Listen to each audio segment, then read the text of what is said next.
quadro do Boca Lisa. A gente fez a Mona Lisa com a foto do Boca. A gente colou do lado da Mona Lisa, quase fomos presos.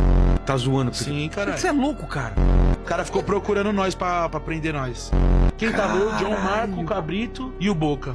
Os caras ficou, e aí, cadê? Né? Tipo, meio que eu chamei a atenção. Eu e o Marco tirou a atenção dos guardinhas lá na frente, fazendo pergunta e perrecando lá em frente à Mona Lisa.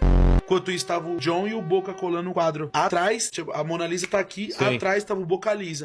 Colamos e ficamos de longe filmando, fazer o vídeo. E nisso o povo passava. Isso, que é isso? Que o povo que gosta de arte, Claro. né? Daqui a pouco veio os guardinhas, irmão, ficou procurando com uma correria. Mano, ia dar uma merda. Não, mas de outro país, você vai falar o quê? Perturbi, desculpi. Até provar que fosse de porco na tomada, amigão. Esquece. O quadro tá lá até hoje, tá apreendido lá. O quadro do Boca Lisa nós fez, tá lá, os caras aprendem, não sei o que fizeram com o quadro, se jogaram fora. Tem imagem desse quadro? Tem, será foto? O Boca Lisa? A gente coloca tem, na tela. cara. Oh,